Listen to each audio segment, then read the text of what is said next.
Anato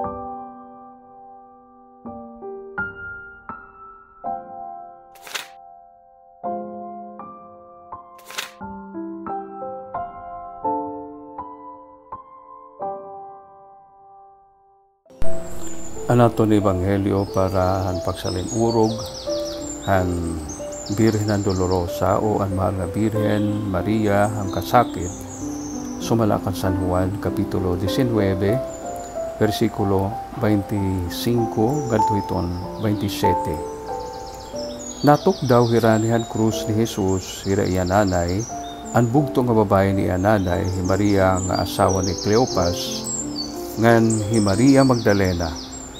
Hingkit-an ni Jesus si iya nanay nga nang tinunan nga hinigugma nga natok daw haranihan krus. Sanglitag siring hiya kan iya nanay, babae, iini an imo anak. Ngan nagsiring hiya ngadto han tinunan, iini an imo nanay. Ngan tikang hadto gindara hiya han tinunan, hinpag-ukoy tampo han iya panimalay.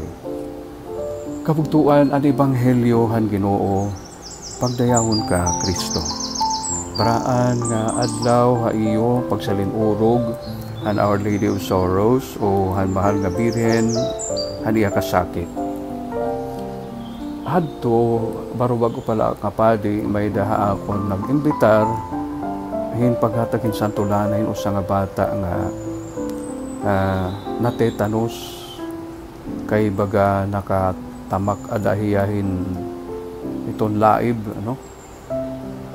o nahabol niya laib ngan ang bata kinita ko baga siguro gin pa napabayan niya aniya kabulan baga nagkukuan na hiya nakadanahin stages nga na pinangungurog hiya pero hindi ko nga ngalimtan aniya nanay samtang pinangadian ko hiya ngan ginsantulanahan ko hiya kada niya pagsisisure kada niya pag kung ba kada niya pagkukuhanan iya lawas na kinikiwanan iya lawas involuntarily tunggudan epektuhan tetanus an iya nanay liwat kini kay tako nga paruhin inaabatan niya anak nahinumduman ko ini kay nagsasalirur kita yan nakabugtuan an Our Lady of Sorrows san mahal nga Birhen didahan iya mga kasakit kay nagsusubatin niya aton nga tungod kay nakita niya ang ginsakitan na niya anak ang ginantos sa niya anak sigurado kita nga tanan nga iriwat adto inabat tungod kay iroy hiya iba manggod ito nanay may adagod direkta nga connection diri la tungod hiton connectionan pusod kundi iton connection liwata kasing-kasing connection na huna connection nga psychical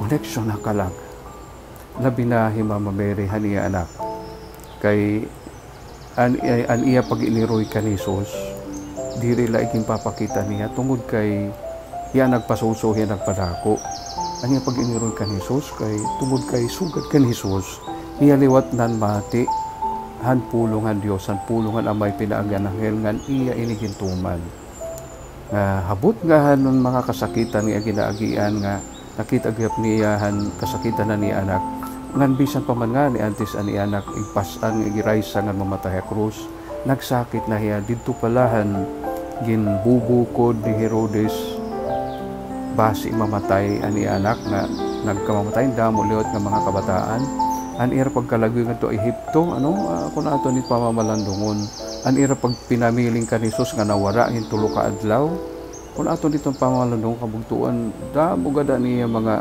kasakit nga ginagian katapos pagbalik niya nga niya pagbalik ni Jesus nga to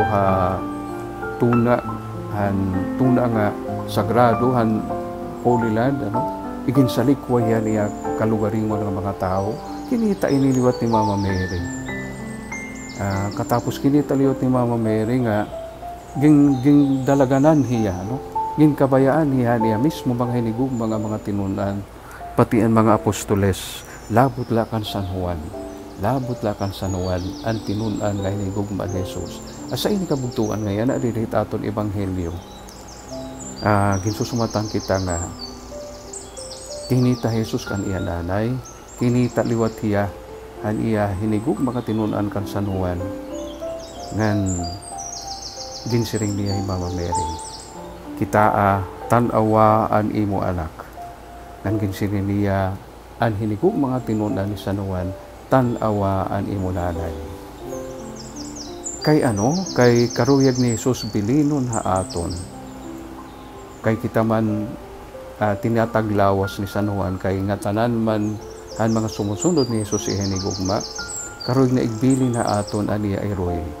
Kay ini nga ayroy, kaupod niya diri la kalipay, kaupod niya la binagoda pagpasanan krus. Kay ini nga ayroy, diri la kay magaampo aton, ini nga ayroy asayan magpapakita aton kung ano karuyag sidngon hit paging Kristiyano. Nga andam kahit pagtalikudan imo kalugaringon, pagpasanan imo krus, pagpasanan mga kakurianit paghikasunod kan Kristo, kasunodan ni anak. Kay di dahil ni hinunugaliwat kita ni anak nga makakadaog kitahan nga tanan nga aton mga sala pati iton kamatayon. Di ko nga ngalimtan ni San Agustin na Nasiring. Hiya, ni Mama Mary, who suffered most, she who suffered most is the one who can help us most. Kay kay iya nakada hanti ilan hang krus sa ni anak, iya maliwat ada hiton ti ilan it aton tag sa mga krus, diri kita naguusaan tungod kay adahay Mama Mary, labot la kan Jesus. Diyos amay nga makagarahon, salamat tan imo paghatagaamon han imo anak nga amon magtaraluwas, nga naghatag gihapon na niya nanay, magin amon nanay, magin amon susbaranan, magin amon tagpanalipod, ngan surundanon. Pinaagi ka na Jesu Kristo nga amon Ginoo. Amen.